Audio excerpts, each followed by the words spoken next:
morning, everybody, and welcome to our October IFRS webinar.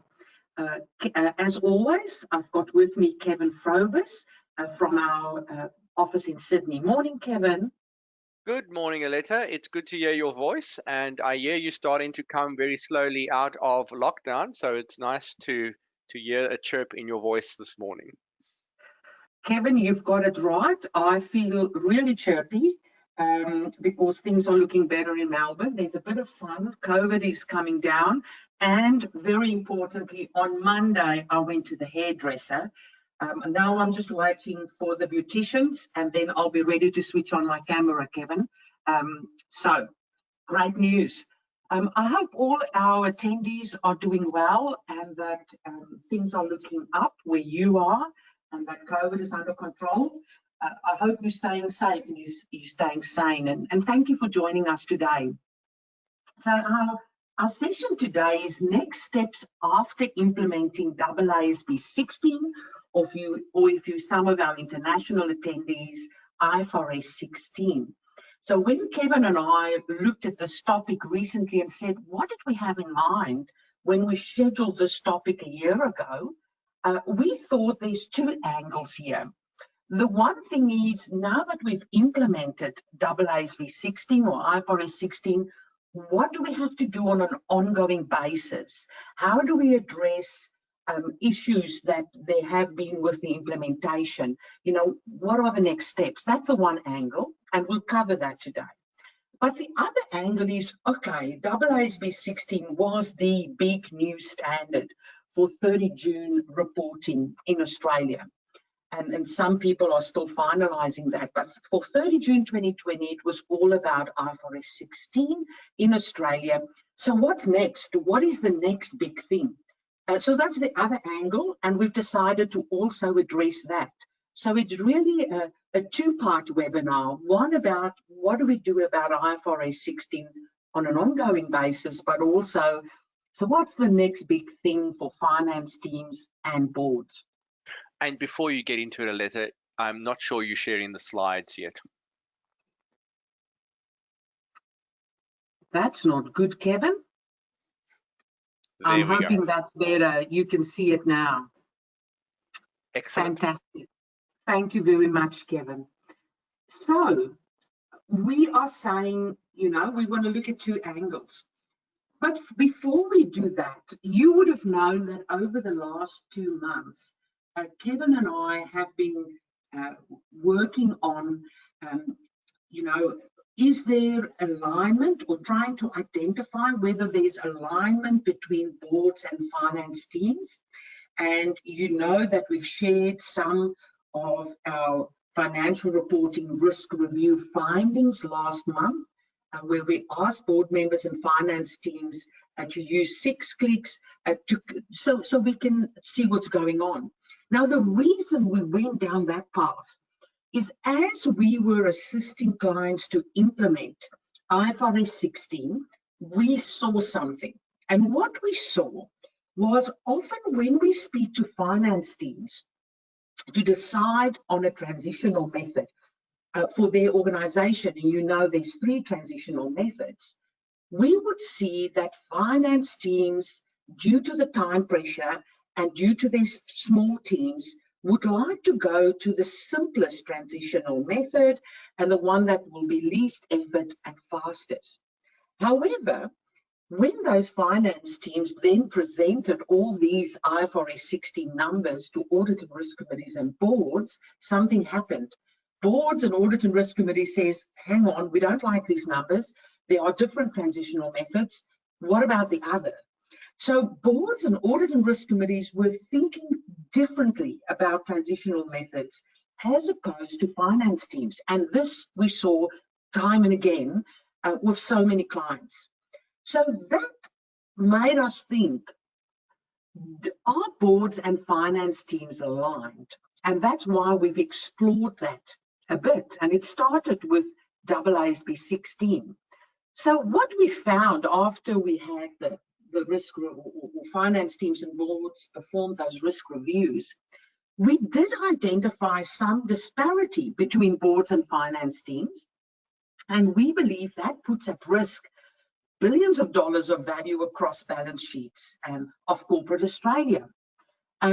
Because, the different transitional methods, to use one example, could have a huge impact on balance sheets and could have a huge impact on future profit, as we illustrated for so many clients. So it's an important decision.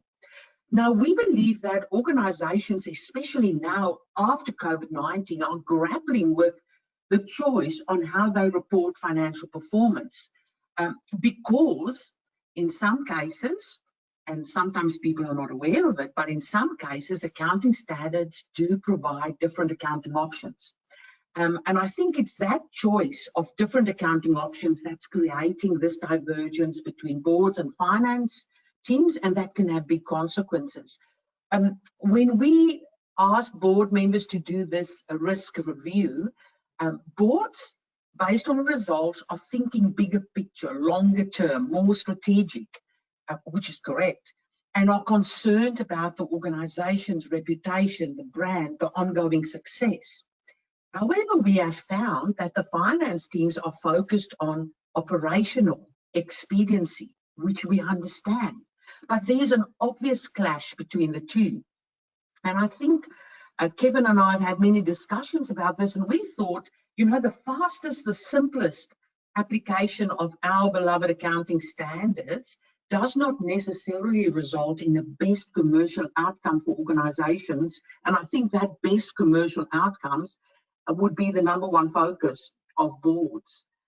So it's that, kind of mismatch, maybe between boards and finance teams that we started to see with the implementation of AASB 16, that seems to be maybe a bit bigger than initially thought. So if we think about the consequences of this disparity between boards and finance teams, we think the key consequence is that an organization is not achieving the best possible financial reporting outcome. And accounting standards often include an accounting policy choice or accounting policy options, or these days they call it practical expedience that you could decide to use or not use. So the question is, are organizations choosing the easiest option or the best commercial option? And that's a good point, Aletta, if I could jump in a little bit, because this leasing standard has opened up an enormous, big, wide eye in my head as well. And I'll refer to one particular industry. I work quite closely with the community housing providers this year on the new lease accounting standard, and I know that you've also worked with them to some degree, over the last 2 or 3 years with the industry bodies. And one of the issues there was investment property versus property, plant, and equipment. Your property in community housing is either investment property or PP&E. The problem is that the finance teams were taking one choice, which was the easy PP&E option, and the boards, the ones that were being strategic, were going down the investment property.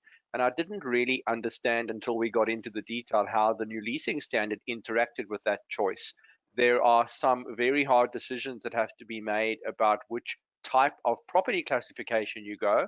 It rolls into the lease accounting. Finance teams just wanted the easiest path through. And what happened was the boards were completely at odds with that. And it was a particular industry have actually noted that difference, such that they've actually brought it to our attention at an industry level. So a good example of, are your boards and your finance teams aligned, coming out of one little standard called lease accounting? Thank you very much, Kevin. Now, we also discussed before this webinar, why do we see this disparity? And we believe it's market forces that are driving this divergence, or this divergence in thinking. COVID has caused cash flow issues, as we all know, and therefore boards are demanding management to do more with less. The world's big consultants are telling us all over LinkedIn and everywhere that organizations need to reduce, and some are even suggesting eliminate certain costs. We know, we work with finance teams very closely, and finance teams are shrinking, and those who left behind work harder. You know, everyone is working from home, in particular in Melbourne, and our stress levels are elevated. So I think many finance teams are simply responding to these external pressures in the most likely way possible, right? So we want the simplest and the fastest way through this. So what can boards and finance teams do? Now, our approach at BDO has been to deliver consistency across organizations. So we've broken it down into consistency of measurement, consistency of thinking, and consistency of action. So if you look at measurement, you know, we try to focus our time and our energy on getting organizations to measure their awareness of these issues around financial reporting. So what we're now starting to do is we're working with boards and finance teams of particular organizations, and we sometimes use a tool like 6 Clicks to work with that organization and see to what extent that organization's board and finance teams have an aligned thinking. If we identify diversion of perceptions across different parts of the business, and it doesn't have to be just finance teams and boards, it could be broader, we say, all right, we've measured it, we know it's different, we've got the data, it's not just a feeling, it's a data-driven exercise, let's have a conversation. So it's all about communication, and let's get to that alignment. So if you look at the thinking, we believe that once organizations can measure divergence, can identify and measure it, we can decide how to best align our thinking. You know, we don't all have to think the same about everything, but let's have a discussion, understand where people come from, why they manage things differently, why they rate certain risks differently. You know, so what we're saying, we want to move the dial away from preparing financial statements around a compliance perspective and at a compliance exercise to commercial impact for an organization and the organization's enterprise value, not just in the short term, but medium and long term. And then the last thing, you know, if we look at action, only once our thinking, we've measured it and we've aligned our thinking, can boards and finance teams act consistently. You know, and it's this decision on how best to proceed or what is the most appropriate commercial outcome that truly drives enterprise value. Now, Kevin and I are passionate about financial reporting standards, passionate about IFRS, but there are alternatives within IFRS, and that we have to explore, that we have to model, that we have to understand, so finance teams and boards make the best decision. I like this phrase you heard there, Aletta, as you move to your conclusion here, that compliance isn't the word anymore in financial reporting. It's actually using financial reporting as a value driver tool, or as a tool that drives value. And I think that's the theme we're starting to see, is that those organizations that can use their financial reporting less as a compliance tool and more as a tool to drive value are starting to reap the benefits in a post-COVID world. Absolutely. And I thought, you know, if we look at this question, what can boards and finance teams do? To me, you know, after we've gone through all of that, it comes down to improve communication and alignment between boards and finance teams. Because we know we've got small finance teams and they are under pressure, but how can we improve communication, improve alignment, involvement? And I think, you know, that the solution is there in order to drive value. So that was just, you know, that's why Kevin and I have been on this journey to use 6 Clicks to look at boards and finance teams. We got a sniff of this divergence through AASB 16, and then we explored it a bit more. And we saw that it's a real thing, and we've got the data to prove it. The next thing we would do, or we thought we'll do today, is look at AASB 16, a post-implementation review. You know, what have we learned during the journey? And Kevin will kick this off for us. Thank you, Aletta.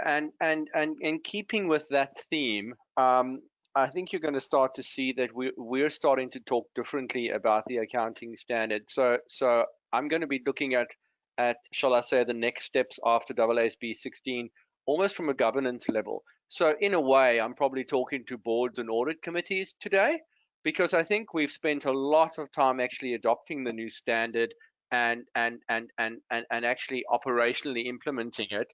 But now we're actually starting to see that this is sort of flowing up to the boards, and they're getting to grips with some of this stuff.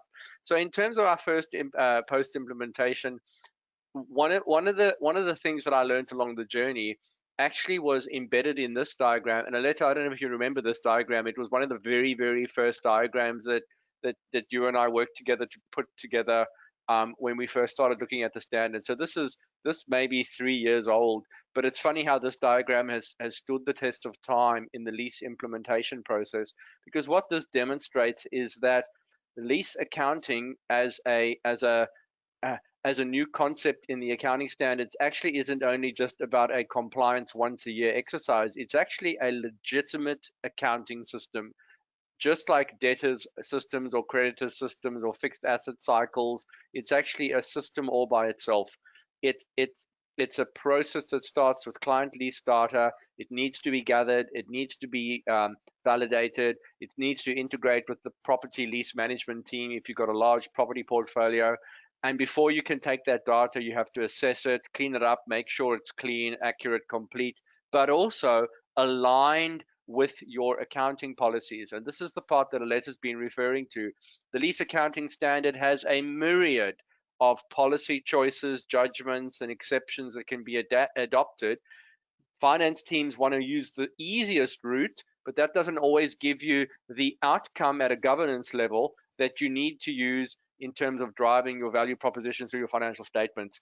So there's an assessment process that needs to be sort of applied to that. Off you go with the IFRS advisory. Now, we always put BDO IFRS advisory there, to put us at front and center in the process. But you don't need BDO necessarily. You need someone with IFRS advisory skills to take that data, make sure you're complying with your ongoing policy and application parameters, and maximizing the commercial outcomes and effectiveness of the profit and loss reporting, and then stick it through your software. And BDO Lead is still BDO's software in terms of lease accounting to then actually generate the profit and loss or profit and liability reporting. So this diagram stood the test of time, but it is true that if you're at the board and audit committee level, in a post-implementation review, your role is to question whether you have a legitimate system in place to deal with lease accounting. And that doesn't only mean process, it also means internal controls. What are your internal controls around lease data collection, data assessment, the IFRS advisory piece, and then the controls around the calculations and the monthly, quarterly, or annual reporting? So that's the one thing that I'll put on the table. Is we started with this diagram 3 years ago, and I think it's still there, and it stood the test of time.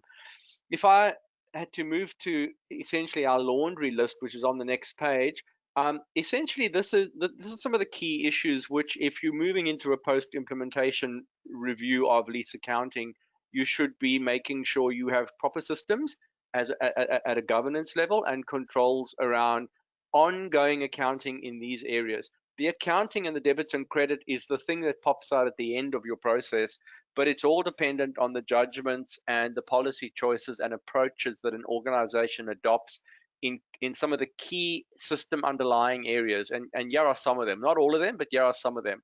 One is interpreting elements of a contract. It's a true statement to say that leasing isn't just a set and forget standard. New contracts are entered into all the time. And so it's not just, all right, you have a new lease contract, or you have a new contract in place. You need to make sure that your systems and your processes can identify when there's a lease present, and that you can interpret elements of contracts and decide whether you actually have a lease that needs to be accounted for. And the good old example we used months and months ago, which are things like embedded leases in service contracts. You might not think you have a lease. You might have an outsourced service type arrangement, and embedded in there is a lease arrangement which you've completely missed. Your controls and your systems need to be able to identify that when they happen. But funny enough, it's not only about identifying leases, it's actually about identifying whether leases need to be accounted for as modifications or reassessments. And COVID-19 was one of the biggest eye openers to everybody on this, because rent concessions and the negotiation of rent concessions have led to adjustments to actual terms and conditions, which is a lease modification, and that needed to flow on through the system of accounting. And entities that didn't have that system flow or that control flow set up missed them altogether, and then had issues when they came to audit. So that's one of the key areas I'd say. If you're at a governance level, you need to check, is your systems and processes set up to identify not only leases, but also when there are changes to underlying contracts and terms and conditions that essentially needs to flow through the system. Other things that you need to look about is changing decisions of the organization. You know, lots of entities had options to renew the lease contract for 5 years or 10 years, and their mandate has just changed because of COVID. No one is reasonably certain to exercise any option suddenly, because no one knows if they're going to need those premises in a year's time when the option becomes due. And so those changes have become quite critical to the ongoing processing of accounting. And the question is your system set up to not only identify when those have changed, but to follow the accounting through to the end? Because it essentially means you have to re-estimate your liability and adjust your asset along the way, which obviously impacts your depreciation and finance charges down the line. Discount rate, Aletta will probably cover this a little bit late down the track, but every time you have a lease modification, you have a new discount rate. Aletta, if that's an overgeneralization, step in, please, but I don't think it's wrong. Every time there's a modification, you've got a new discount rate which needs to flow through the system. And that can be onerous at the best of times, because not only does it mean an accounting change needs to happen, but also it means you need to have a discount rate. Discount rates are constantly changing because of changes in the economy, changes that impact the credit risk of the organization. And so you really need to have a system in place that can identify that rate as and when it arises, so that you can factor it into your calculations. I'll jump over short terms and long terms. I'll come back to short-term leases in a moment. Portfolio application. This wasn't so big on the agenda at the beginning, but we've noticed something that has happened. There is the portfolio application allowed in lease accounting, and I do have a couple of slides down the track. But once again, it's an allowed alternative.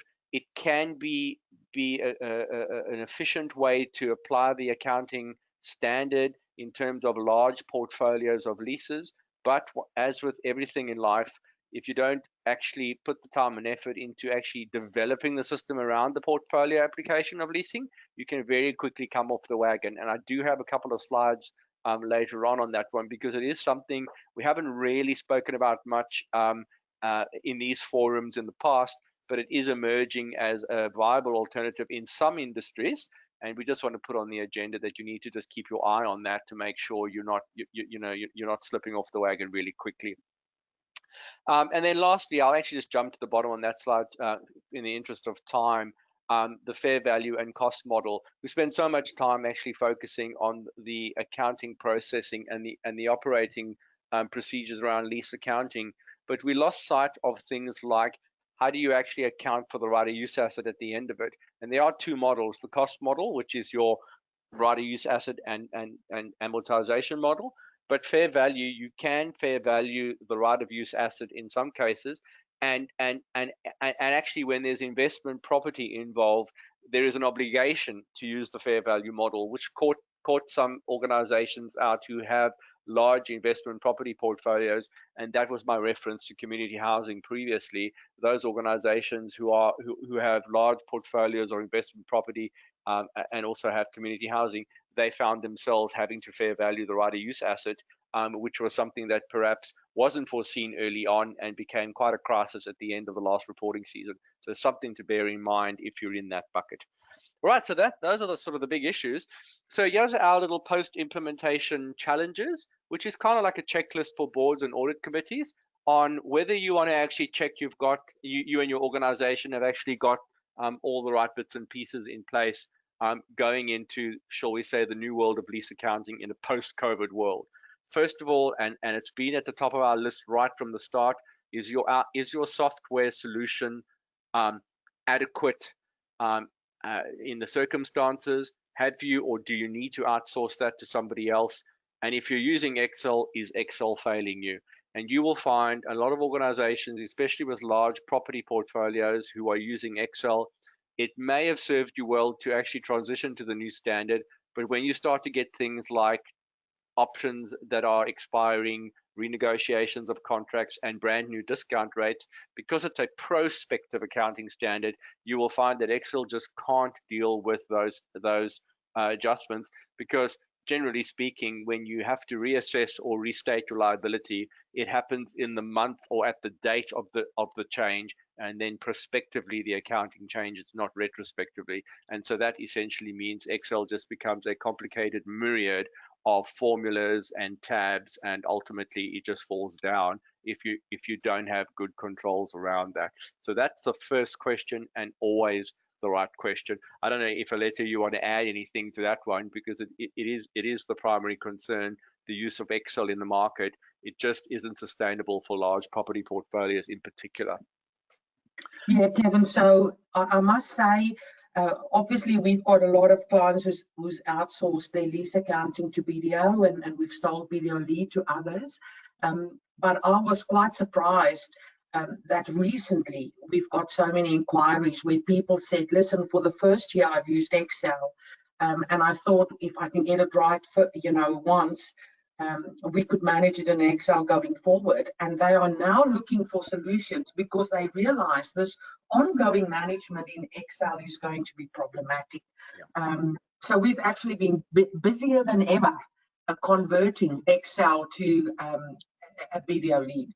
And that's true. It actually feeds into the second one.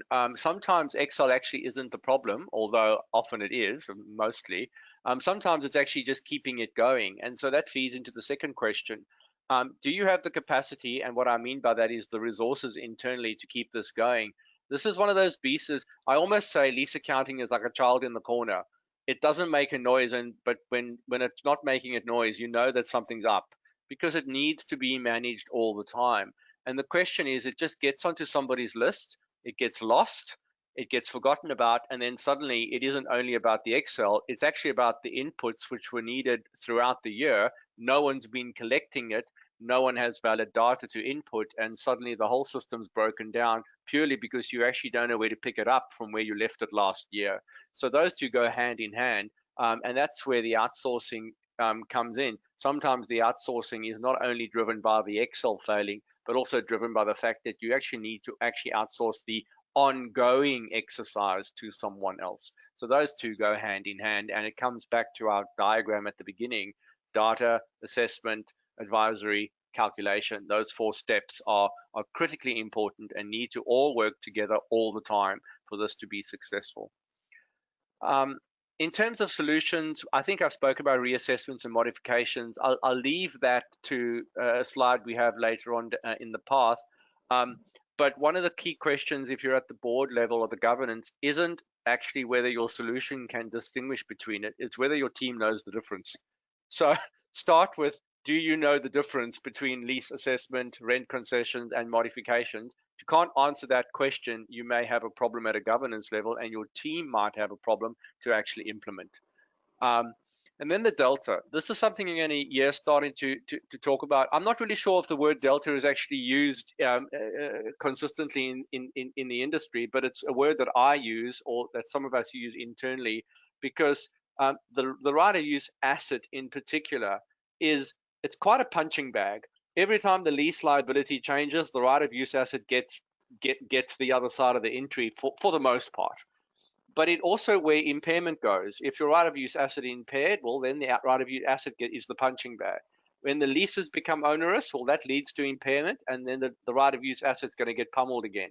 Foreign currency adjustments are adjustments that can affect the lease liability. You've got a lease in a foreign entity, a foreign country, and it's in a foreign currency. Not only do you have a problem with translating the liability into, let's say, Australian dollars, but you also have embedded foreign currency derivatives, which might need to be separately accounted for at fair value. And that also needs to be extracted and accounted for. And then the re-estimations of the provisions, that once again, the provision, especially your restoration provisions, they impact the right of use asset. And the moment the right of use asset is pummeled by one of these other entries, like impairment and re-estimations of provisions, it means you need to re-estimate or recalculate the ongoing amortization going forward. So the delta, what we mean by the delta is when the right of use asset is getting impacted by other accounting entries somewhere else in the financial reporting process, and the delta is they all meet in the right of use asset because that's the punching bag to a degree. Can your solution support that? Because it's not just only an ongoing lease accounting. There are other impacts that impact the right of use asset in particular and the ongoing amortization calculation. So that delta needs to be managed in your governance framework, and you need to check that your finance teams have that under control. And then finally, well, there's two more points I'll make on this slide. Business combinations, as Aletta has mentioned, we started to see a huge disparity between finance teams and between boards, and that's because boards are looking strategically at the future of the business, and it's no joke or it's no stretch of the imagination that an ongoing operation of an organization is changing dramatically. There are mergers and acquisitions happening. Quite a few of them are on the table at the moment, and that's because organizations who are short of cash are looking for a messiah. But it is true, there's a lot of cash sloshing around in the industry, whether that come from government or from private equity investors. There are business combinations happening across the board, and they are being thought of at a strategic level, at a board level. The question when you get to lease accounting is whether your accounting systems will be able to cope with that, especially if you're the acquirer, because it often means that you'll be bringing another organization into your accounting through a business combination, a merger and acquisition, and it means that other entity's lease portfolios need to be accounted for in a particular way. And I have seen horror stories in the last few weeks where we have 4 lease portfolios all being separately accounted for in 4 different types of software with 4 different types of teams, all trying to be consolidated in one business combination for an IPO. And it literally had the impact of setting the IPO back because they couldn't get the accounting right on the acquisitions. So that is just one big strategic blunder that the board didn't see coming because they were so focused on getting the transaction across the line, they didn't notice that the accounting wasn't keeping up. And Aletta, I'm sure you've got some horror stories on that as well. So it is something to think about. Lastly, I'll just put on there month-to-month leases. I'll jump to the bottom. If you're still accounting for your month-to-month leases as a short-term lease, because that's the general rule is wrong. Month-to-month leases are not short-term leases. I'd say that's actually the new general rule. And if you haven't realized that, you probably need to talk to somebody. The lease accounting standard does not consider month-to-months to be an automatic short-term lease. Month-to-month leases, you do need to look at reasonable certainty of exercise in the month-to-month options, and whether that leads to a lease term of more than 12 months. And I'd say in my experience, most month-to-month leases do not get treated as short-term leases under the lease accounting standard. And I'd refer you to some of our literature. We've put our thought leadership that we actually have on our website on this issue. If you want to ask that question to your finance teams, if the answer is month-to-month leases are a short-term lease, I'd say you have a problem in your lease accounting system. I think I'll leave it at that. All right. Aletta, any comments at this point before I jump into portfolio approach? No, I think I'm good. Kevin, you've done that very well. Thank you. All right. So thank you, Aletta. Jumping into portfolio approach. This is something I'd just like to put on your radar. There is the accounting standard, and I've got 2 paragraphs there. There is a practical expedient on transition that allows for portfolio discount rating. I won't deal with that today because I'm going to make the assumption we've all transitioned. So I'll deal with the one on the top of the screen, which is the accounting standard does allow as a practical expedient that portfolio accounting can be applied. Now, the standard is written at the level of the individual lease. So each lease is accounted for as a separate lease for lease accounting purposes, which is why the lease accounting standard is actually an accounting system, a brand new system, and requires internal control because every individual lease needs to have its data gathered, assessed, processed, calculated, and off you go. And that needs to be done on an ongoing basis. So the more leases you have, the bigger the complexity of the system. So as a practical expedient, the entity allows portfolio accounting, which means that you can account for the lease accounting standard to a portfolio of leases with similar characteristics if an entity reasonably expects that the effects on the financial statements would not differ materially from applying it to individual leases. Now, the standard doesn't require you to calculate and prove that there isn't a material difference. It just says that there has to be a reasonable expectation. But that means from a governance level that the boards and audit committees, if they're separate from the finance teams, should be doing the work to prove that they reasonably expect that their portfolio calculations are actually achieving the same outcome as if it was applied to an individual level. That's proving harder than we thought it would, because reasonable expectation means that some type of evidence needs to be gathered, at least in my opinion. I might have some people who disagree with me on that, but ultimately, at the end of the day, a reasonable expectation means some thought has to have been put into your portfolio applications. And once again, I'll come back to my community housing environments. It's funny how they've come up a lot, because a lot of community housing organizations have vast portfolios of residential property leases, and they are accounting for those in some cases on a portfolio basis. The interesting thing about this was that we have run into some very simplistic calculations on a portfolio level, and almost after 2 or 3 questions, you realize that the portfolio approach has not been appropriately applied, and you're actually getting a materially different answer if you just put some thought in it. What I'm going to do today is not get into the detail. I just want to put that on your radar. And so on the next slide, I've got a couple of points just to take away at a board level, and that's, or even at a finance level. Something that has started to emerge is this concept of an evenly distributed portfolio. Now, that's actually not in the accounting standards, but the concept of an evenly distributed portfolio does actually appear in the supporting material that was used to draft the accounting standard. And so it is starting to appear in, shall I call it, the vernacular. At a governance level, or at a review level, if you've not heard the concept of an evenly distributed portfolio, I would almost say it's an indication that you've missed the point on portfolio approaches, because it is the starting point for a lot of portfolio calculations. Now, a lot of portfolios aren't evenly distributed, but at least if you start with that concept, you can develop your model going forward. So I guess the takeaway from today is, if that's not a term you've heard of and you're applying the portfolio approach, you may want to think about whether you're getting the portfolio approach right. An evenly distributed portfolio is defined in, shall I call it, the support material. It's a portfolio that comprises the same number of leases starting and ending in any one period with the same terms and conditions.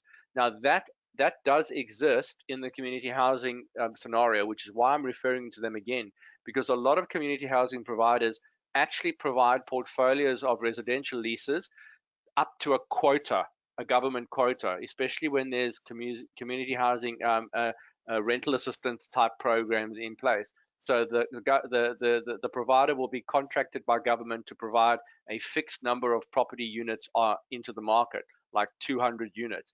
That gives you the opportunity to explore this evenly distributed concept.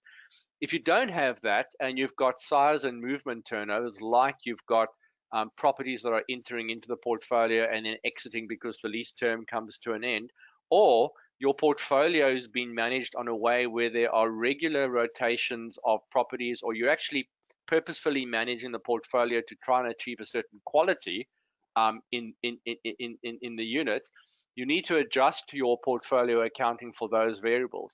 And I'd say that in some of the portfolio approaches that I've had a look at, the size and turnover movements are generally accounted for, but there's virtually no adjustment to the portfolio account for what's called portfolio management. And that's where you link your actual portfolio managers, so the property managers, with your accountants.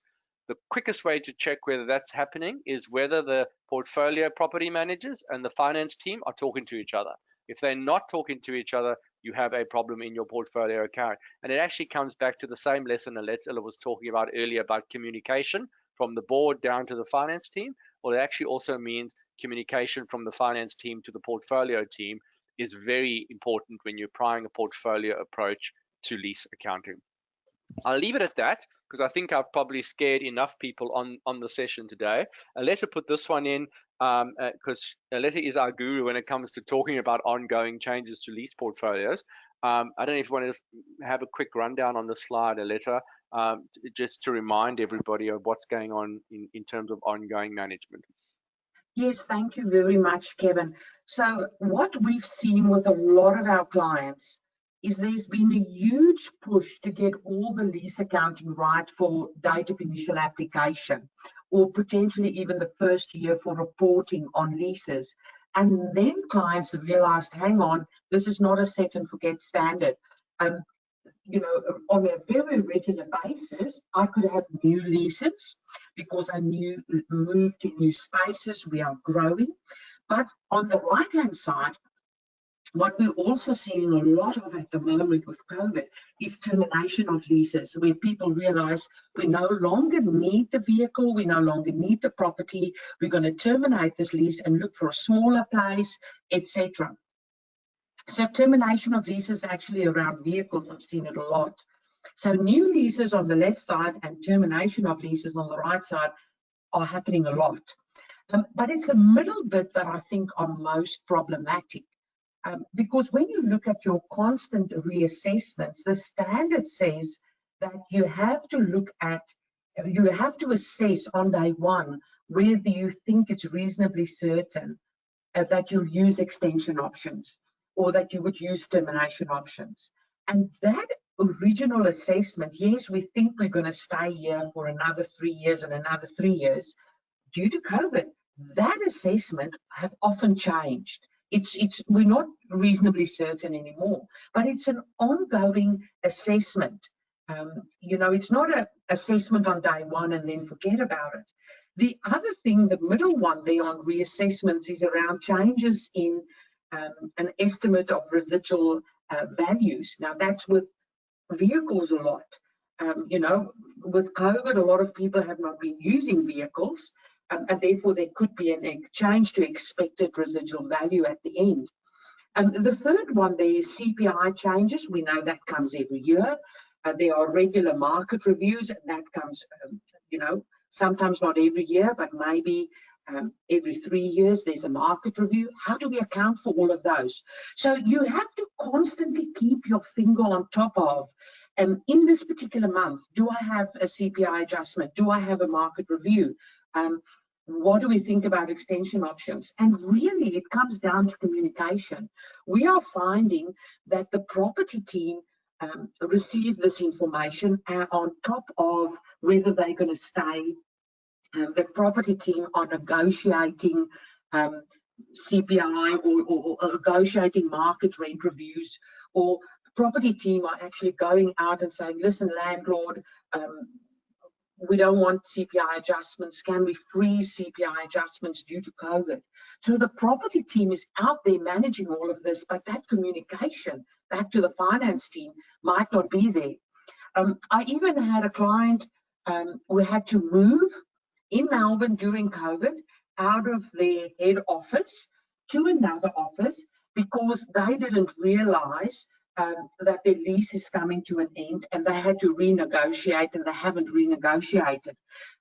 So they had to move suddenly because the landlord found another tenant, and I didn't think that was possible in Melbourne, but that happened. So it's really important that we stay on top of our leases and stay on top of decisions that have to be made. So it's kind of a management of leases as well as the AASB 16 implications at the same time. And do you have a system that can do both?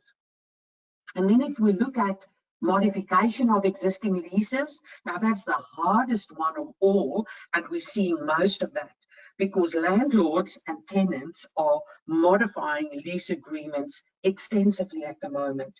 And I think these modifications are far beyond just COVID-19 rent relief. that's being provided. A lot of people are critically rethinking to what extent they need office space and need factory space and need premises and need vehicles, and therefore using this opportunity to completely modify these agreements. And I've put in red 2 blocks there because I wanted to emphasize that as soon as you terminate a lease, and I want to say termination of a lease is not the same or as the natural expiry of a lease. The natural expiry of a lease is we've got a 5-year lease and we get to the end of the 5 years and there's no right of use asset, no lease liability, it's expired, no consequences. However, if we terminate a lease early, then you have a potential profit and loss impact. So look out for that. If you've had a termination, can I see the profit and loss impact? The other thing is when... Sorry, can I just interrupt? That profit and loss adjustment is, I don't believe that's below the line or below the EBITDA line, and that has caught out a number of listed entities. And it's maybe something to just think about, because amortization and finance costs on lease accounting do go below EBITDA, and everybody's excited about that because EBITDA looks better.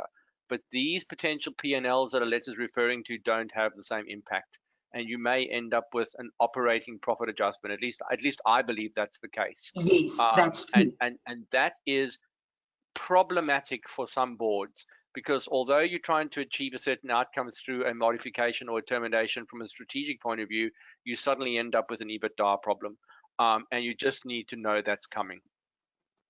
Absolutely, Kevin. And I've seen the same. And with modifications, you particularly expect that profit and loss impact if there's a decrease in scope. The other thing that I should just say here as well, a number of clients have a lease for 5 years, and then they negotiate a new lease, a brand new lease for another 5 years, and potentially negotiate that, let's say 6 months before the end of the original lease, because the original lease maybe didn't have extension options in it. You know, it could have month to month, and the tenant doesn't want to do month to month. So they negotiate that. So you have this original lease, and then you've got this brand new legal lease that kicks in at the end of the original lease. In that situation, it's important to understand, because you're talking about the lease and the continued lease of an existing property that you are currently using, we don't treat that new lease as a separate lease, and we don't wait to book the new right of use asset and lease liability when that new lease commences. Because it relates to the same property and the continued use of the same property, it is officially, for accounting purposes, a modification, and you should book that increase in your lease liability and your right of use asset as soon as you agree to the new terms. And it's an interesting thing. Remember, we always grapple in lease accounting with the difference between legally different leases as opposed to, for accounting purpose, it could be treated as one agreement or the opposite.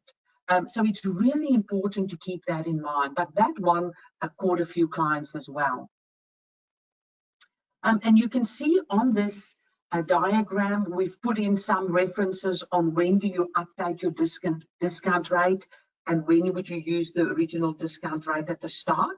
A number of clients have spent money to determine an original discount rate on 1 July 2019. However, you know, now when they've got modifications and they have to update those discount rates, you know, it's a process, and they have to go back and they have to pay more money to get that done. So what I have found is clients who invested money up front in a model to determine the discount rate can now continue to use that model with a few tweaks, with updated information from the market. So I think if you've got a lot of leases, we know these discount rates will potentially change and will be required to be updated on a regular basis. Maybe you should think about investing in a model. Speak to corporate finance so they build a model for you. That might be a better way to do it.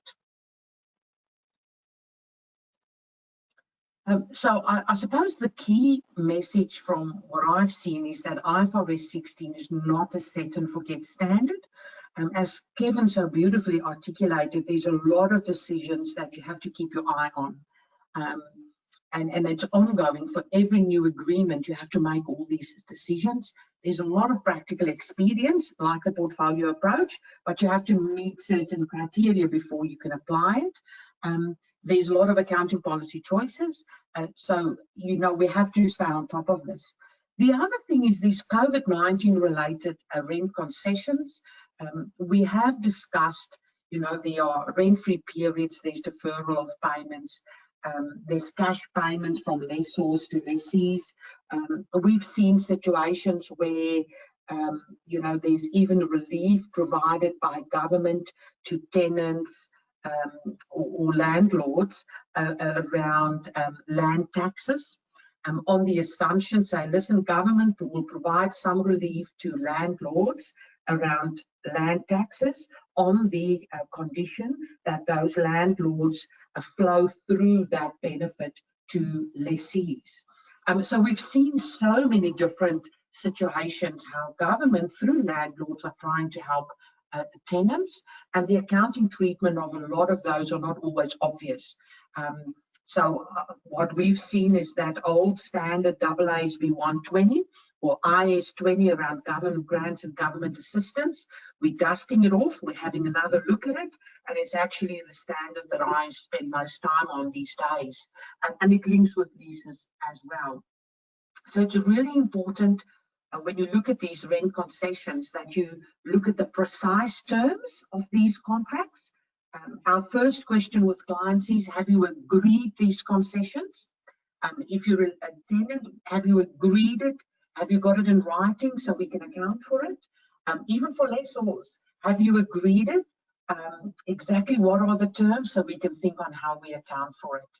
I also wanted to just refer you to one of our publications where we look at COVID-19 related rent concessions. So we've got a number of bulletins. There's also one with examples.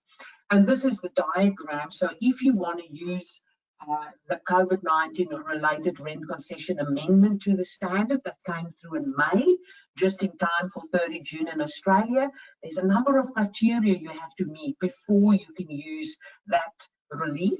But I've also had some clients who said we qualify for the relief, but we've modeled it out and we've decided that's not in our best interest. We would prefer to do modification accounting. So again, it comes back to, don't just fall for the quickest and easiest quick fix. Think about the short-term, medium, long-term implication. Model the impact before you make a decision. I actually just a quick story on that. I've learned one thing with the lease accounting standard, and that is a profit today is an expense tomorrow. Absolutely. And that is absolutely true. If you apply rent concession accounting and you take the rent concession, largely you get a profit sort of off the bat, but it actually means you're going to have higher amortization down the track, possibly, and most of the time, which means a profit today is an expense tomorrow. And that's actually directed at our boards and audit committees on this call, is be careful of the quick fix with lease accounting, because at the end of the day, the asset and the liability start off together, and getting rid of one means at some point you've got to get rid of the other one. And that's where the profit today is an expense tomorrow comes from. Yeah, and Kevin, the other thing that I've had on this decision, you know, if you qualify for this concession, you get the P&L impact immediately. However, if you decide not to use it, you qualify, but you decide not to use it, you get the P&L impact over the remaining lease term. So a number of entities have said, I've got a choice. Everybody's expecting us to do badly in 30 June 2020. So why would I try and minimize that? Would it not be better for us to focus on future profitability? And there's a choice. This is not illegal. There's a choice here. The accounting standard give you a choice. And that's the kind of things we should be looking at. There's pros and cons of these decisions, and modeling them really helps. But thank you for that. And then the next one, impairment testing of right of use assets. Now, we've got a new publication out on impairment testing of assets, including right of use assets. And you will remember that Kevin did a beautiful webinar earlier in the year, really good explanation on how to do impairment testing of right of use asset. I think it was in April.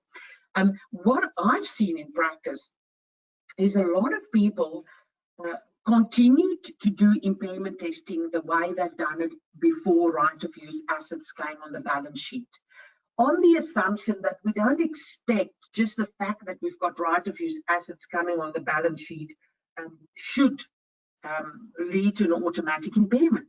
So they said, let's do impairment testing like we've always done it, that backed out these right of use assets. And, you know, others, and not a lot, have done the impairment testing, including the right of use assets, and then dealt with all the consequences, including the consequence, how does it change your discount rate? So what I've said to a lot of these clients, you know, over time, we'll have to get our heads around doing impairment testing of cash generating units, including these right of use assets. You know, we cannot forever back them out and go back to the old days. Maybe this year it would have satisfied auditors because it's early days, but I think it's to start to think on how you improve your impairment model to deal with right of use assets appropriately would be a good thing. Kevin, I don't know what you've seen in Sydney. Yeah, consistent with that, Aletta. I think this is still a developing topic, but mostly consistent with what you've said. So I really think there's some work to be done in that area. Kevin, and then I know earlier in the year we also did a webinar around the link between AASB 16 and business combinations. And earlier today you spoke about this again. Kevin and I are working with our corporate finance teams quite extensively, because at the moment there are so many transactions happening. It looks like everybody wants to do their IPO or their transaction before Christmas. There's a little bit of a window to get it all done. And AASB 16 seems to, you know, interfere. And maybe the understanding of how AASB 16 will impact the business combination and also future numbers. So Kevin, if you wanted to look through your two scenarios that you've prepared. Yeah. In terms of these two scenarios, I've actually just grabbed them from our previous webinar. So this is just a bit of a taste of what we did there. I won't actually talk through the two scenarios. It's just to remind you that we actually dealt with these two scenarios in a previous webinar. But ultimately, what this is trying to get across is make sure you understand the timing of your business combination relative to where the accounting for lease accounting is in the, shall I call it, the target. That's the first thing. So the first slide talks about when you're acquiring, you know, a target who hasn't yet adopted the new standard, and the second scenario is an entity that has adopted it, because you can end up really quickly with two separate books on lease accounting, which is fine. You can deal with that, but you just need to know it's coming. But also you need to understand that the accounting for the targets, their lease accounting, isn't what gets reflected in the combined or the consolidated accounts, because at the end of the day, acquisition accounting, when you're doing a business combination, is essentially trying to do a fair value model or fair value business combination. So you can't just take the targets accounting for lease accounting and apply it into your merged or acquisition accounting. Why this is actually important, especially with the IPOs and the transaction, is you often have to model the forecast out. And the forecast means you first of all need to know what your starting values are for right of use assets and financial liabilities, and then you can model the forecast finance cost and amortization charges out beyond that. So just keep that at the back of your mind, and that's where the corporate finance link comes in. I think Aletta and I, when the corporate finance guys see us coming, they just kind of start to, you know, melt away, because we're bringing more bad news to their forecasts and their IPO prospectuses. But what we're actually trying to do is help them along, just to make sure they don't lose sight of some of those key areas. Yeah, so they hide away where they see us, Kevin. That's so true. Kevin and I thought we've shared our AASB 16 experiences, but we would be really interested in attendees to, you know, for you to have your say. So we've done some very quick polling questions, if you don't mind to participate. Our first one was, how would you rate your implementation experience? So a very quick poll.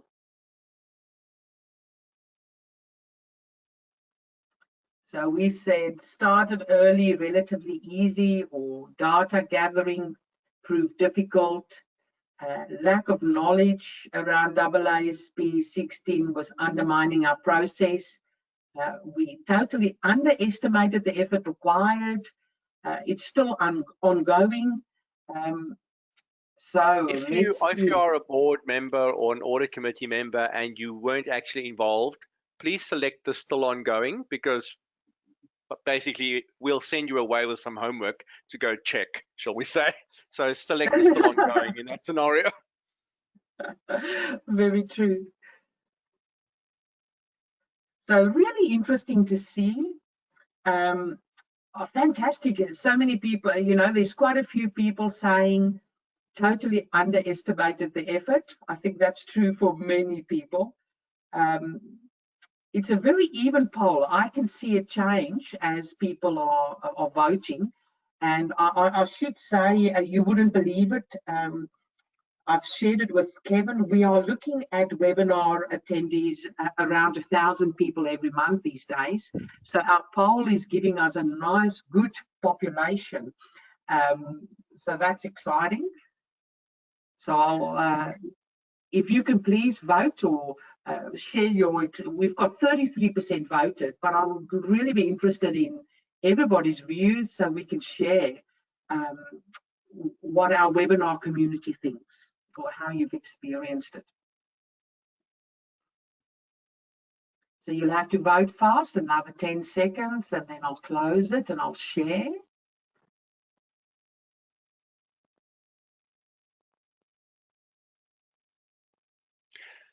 Aletta, it is 12 o'clock, and I think some people probably are stepping off. But we do actually value this feedback. If you wouldn't mind sticking around, even just for another 10 minutes. Absolutely, Kevin. And I think I was also looking at the time. As always, the two of us got a bit overexcited, and we've prepared so many other good things. I was thinking after these polls, we might wrap it up, and next month we continue. I don't want to rush through the, you know, we've prepared slides on what is next after AASB 16. But there you can see some interesting stuff. Some people started early, data gathering difficult, lack of knowledge undermining the process, totally underestimated it, and also a big portion still ongoing. So really interesting. That surprised me. That's really interesting to know, and that's good. I think those who are still ongoing means you're actually keeping track of it in terms of, you know, keeping a front of mind, which is maybe the good outcome there. Letta's got another poll up there, which is what implementation strategy did you deploy? And there are a couple of ideas here. Outsourced to a service provider, part of the audit, one-off adjustment. We handed it to one employee, a team effort across the organization, and still struggling through. So just a little bit of a feedback on how that went for you. So Kevin and I always, we actually like face-to-face sessions so we can see people and we can see reactions. And we thought maybe a few polls so we can get some feedback on this is how we saw it going with our clients and what we've experienced. But it would be lovely to see what you thought, you know, how it went. Enlighten us, share your knowledge, experience. Thank you very much for everybody contributing. I think people are actually voting quite fast now, Kevin, so that's really good. You've hurried them along, so I'll give it another 10 seconds.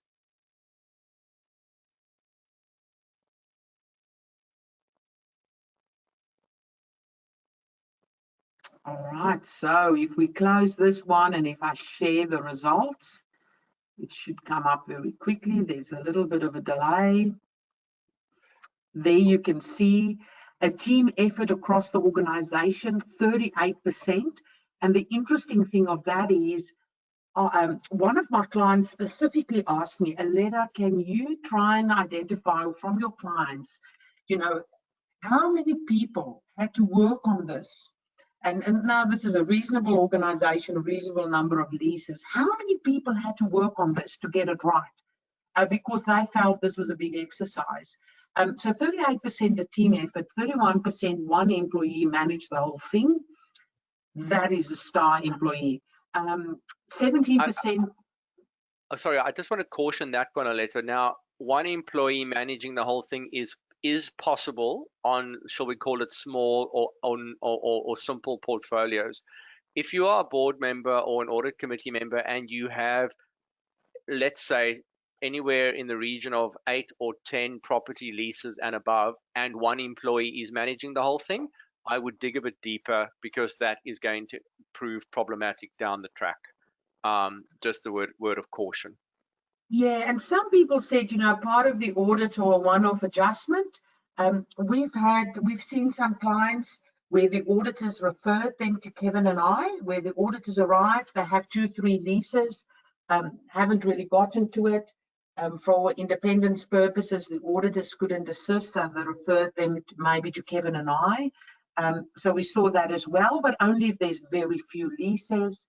Some outsourced and some are still struggling through. So that's very interesting. Thank you for sharing. And then I've got some good ones coming. What actions are you taking to manage your lease accounting on an ongoing basis? I'm hoping it was your lease accounting on an ongoing basis. So this is, going forward. We said it's not a set and forget. How are you going to deal with this going forward? And once again, if you're on a board or an audit committee and you don't know, then please select still deciding.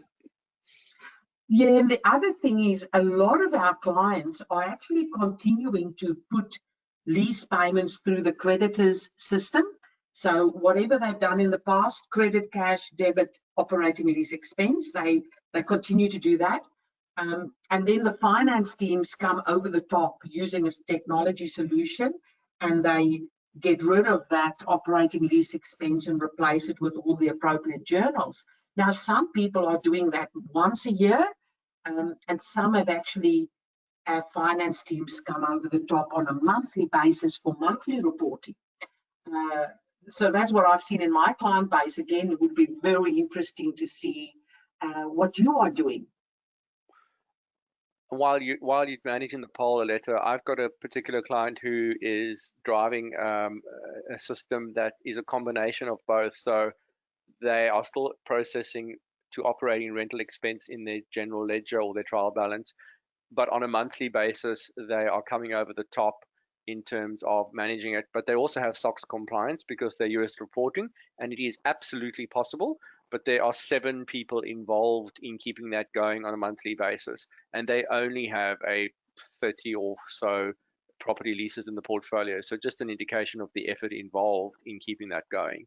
And it's perfectly achievable, and they are achieving it, but they have put the right number of resources in place, including integrating into the property management team to gather those CPI changes and lease negotiations on an ongoing basis.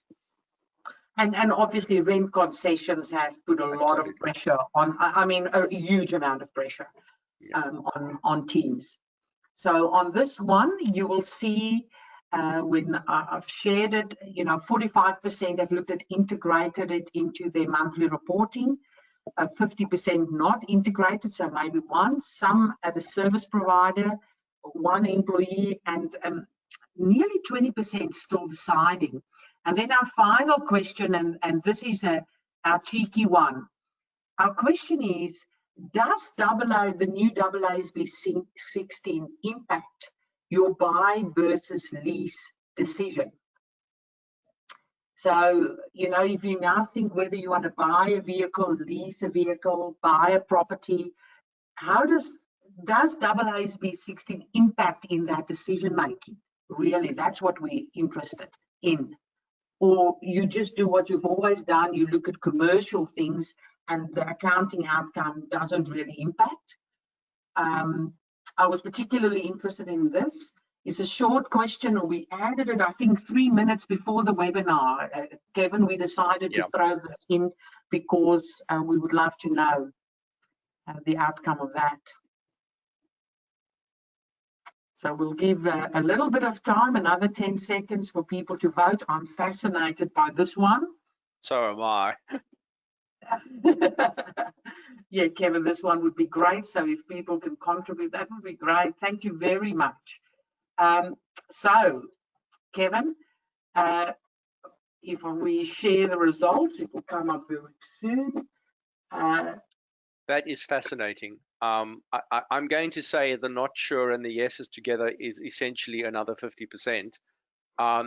And I share that sentiment. I have one client who the board, when they saw the size of the lease liability, they balked at that because they didn't really have much of a concept of how much money they had committed to leasing. Yeah. And they have absolutely shifted their thinking on whether they should be buying now. Now, I will point out that it's a very special set of circumstances. Not everybody's going to be there, but it was interesting how the board was completely unawares of the commitment to lease payments that had been made within the organization, and that popped out in the lease liability, because that's what the lease liability is. It's the future commitment to lease payments that you've made. And that has shifted their thinking on lease versus buy. Yeah, no, that's a fascinating one. I'm happy we've asked that. Thank you to everybody for participating in that. I'll just make sure that I hide it all so we can move on. Kevin, are you guys back to the normal slides? Not yet. Not yet, so then I've done something wrong on my polling. I'll just make sure I've closed them all.